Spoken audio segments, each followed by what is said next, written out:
Well, clearly a disappointing result for David Cameron, who resigned shortly after losing the referendum. Let's hear from our guest, Robert Oulds from the Bruge Group. He backed the Leave campaign very firmly.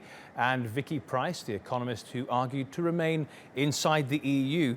Robert, if we could start with you. Your side won. Are you happy now?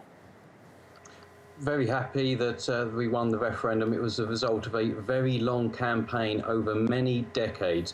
And the key issue always was about restoring our sovereignty, our right to govern ourselves, not being governed by the European Union, as we essentially are whilst we're members. At the moment, EU law takes precedence over national law.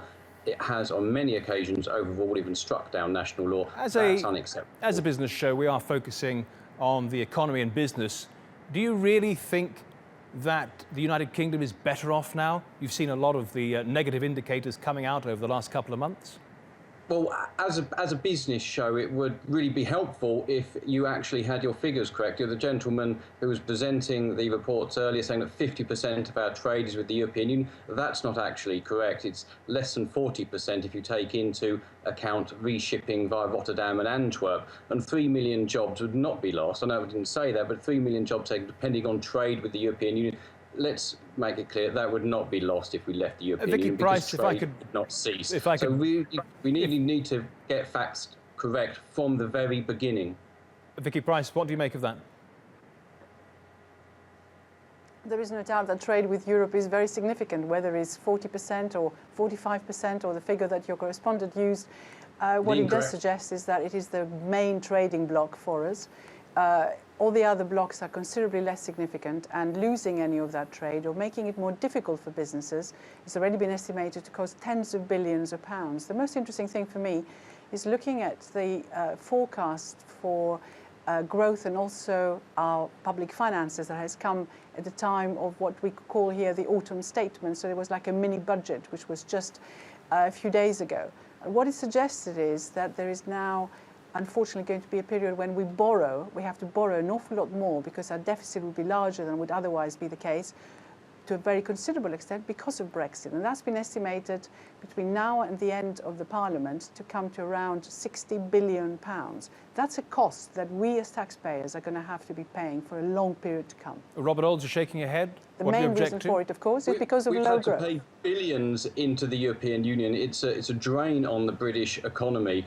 And we saw before the referendum, we were told that there would be a punishment budget. We were told house prices would fall. They went up after the referendum. We told that interest rates would go up. They went down after the referendum. We were told unemployment would go up. It went down after the referendum. What do you make of the economic forecast? The economic forecast is being reduced. Inflation is going up. The pound has dropped precipitously. What are you making of those factors, Robert Oulds? What do you make of those factors? Economic growth is forecast to do better than the European Union. We are forecast to eventually even overtake Germany. So, the British economy is moving forward. And by even these pessimistic, dubious forecasts, these were forecast by the Chancellor. Yeah, sorry, that's maybe I can come in at this stage. Sorry, yes. The Treasury's reports and the Office for Budget Responsibility, which is just a department in the Treasury, has never been correct about growth. They've always been incorrect. So Vicky Pryce, if I could ask you to just come in for a moment and answer that from Robert Oulds. Well, if I may, I think it is absolutely true that this year's growth is going to be better than people expected. We had a very strong period up to the referendum. In fact, growth was accelerating, and it carried on growing for a while in the summer as well, because, of course, we haven't left. It's continued to grow. What is the real problem is that if you look at what happened, we can forget what was said before. We're talking about facts in terms of what is going on right now and what may happen in the future on those trends that we're seeing happening right this minute. And what is happening right this minute is if you look at the third quarter, for example, if you look at the third quarter growth,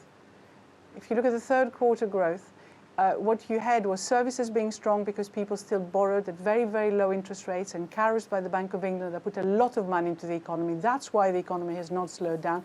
It has not slowed down because there was immediate policy action to ensure there was enough liquidity in the system.